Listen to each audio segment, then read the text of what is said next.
Hello everyone, welcome to Quick Revision series. In this video, we will quickly revise chapter 3 of class 11 NCERT, which is related to Mauryan art and architecture. Mauryan art can be divided into two types. One is the court art and another one is the popular art. The court art was initiated at court initiative and popular art was done by individuals. In court art, there are three types of art in architecture, mainly palaces, pillars, and stupas. While in popular art, we have caves, pottery, and sculptures. In caves, we have example of Lomas Rishi, Nagarjuni caves in Bihar.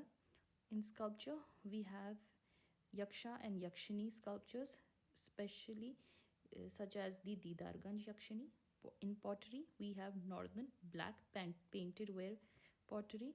It is highly lustrous and it was used mainly for luxury items. It is the highest level of pottery in Indian history. Now, we will look at the palaces during the Mauryan Empire. The main building material was wood. Chandragupta Palace was inspired from Achaemenid Palace in Iran. Ashoka's palace at Kumrahar in Bihar had a central pillar and three-story wooden structure. Now let us come to pillars. Pillars mainly gained importance during the reign of Ashoka. Pillars were used as a state symbol to commemorate battle victories and to propagate imperial sermons. These pillars were usually made of Chunar sandstone.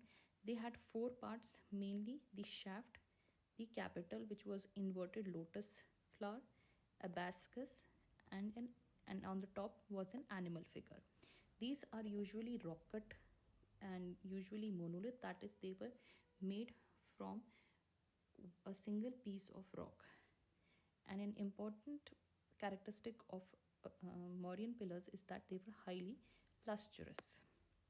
Now, these pillars are said to be inspired from the Iranian pillars. Iranian pillars, in contrast to the Ashokan pillars, they had a bell-shaped capital and they had luster. Now, let us compare the Ashokan pillars with the Achaemenid pillars.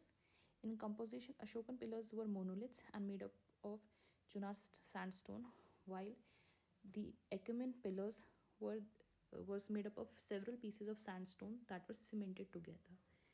Ashokan pillars were mainly erected independent of any state building and they were mainly used as to propagate the royal sermons, whereas the Achaemenid pillars were attached to the state buildings.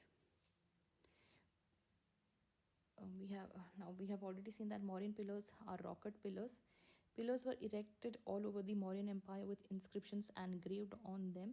Top portion of the pillar was carved with capital figures such as bull, lion, or elephant, which are very vigorous and carved standing on a square or a circular abacus. Abacus were decorated with stylized lotuses. Some pillars are found at Basra Bakhira, Lauria Nandagarh, Rampurva, Sankissa, and Sarnath.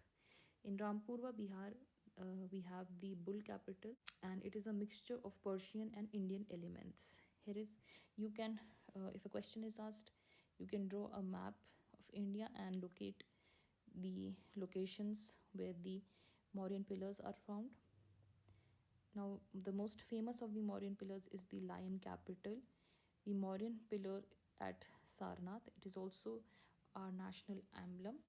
It depicts roaring lions standing on a circular abacus which is carved with bull, horse, elephant, and lion in vigorous movements. This symbolizes the Dharma Chakra Parivartan, that is the first sermon by Buddha.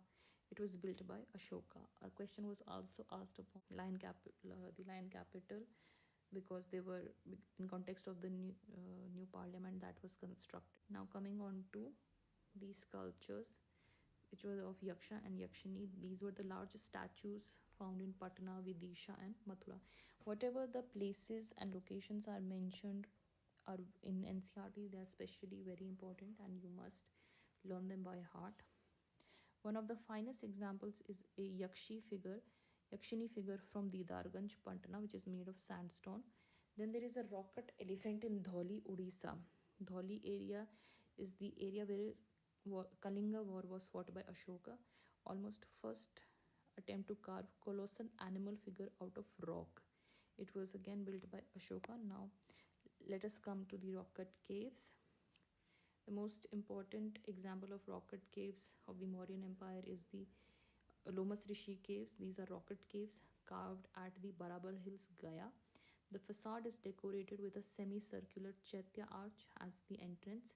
In the interior of the caves, there is a rectangular hall with circular chamber at the back. The cave was patronized by Ashoka for the Ajivika sect. This is again a very, very important cave from the perspective of UPSC prelims. Highly polished and finished decorated gateways. Now coming on to the stupa. Due to popularity of Jainism and Buddhas, stupas and viharas were constructed on large scale. Stupa is mainly a relic of Buddha. Stupas were constructed again. Now these all locations, since they're mentioned in NCERT, they become very important. Please learn them by heart. Rajgriha, Vaishali, Kushinagar, Kapilavastu, Avanti, Gandhara.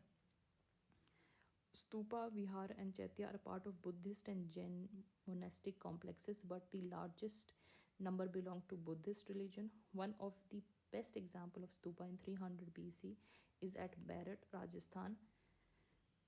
It is very grand stupa and with a circular mound with a circumambulatory path. Inscription mentioning names of artisans are very few.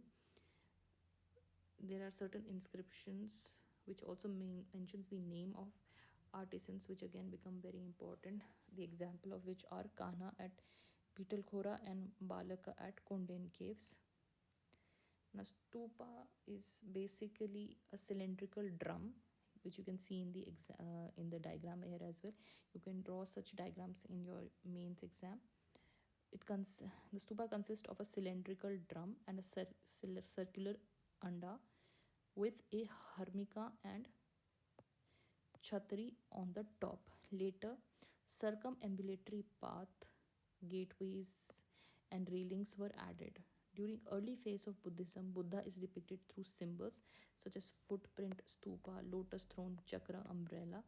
Gradually, narrative became a part of the Buddhist traditions. Events from the life of Buddha, the Jataka stories were depicted on the railings. Mainly synoptic narrative, continuous narrative, or an episodic narrative are used in pictorial depiction. Stupa reached zenith during the reign of Ashoka.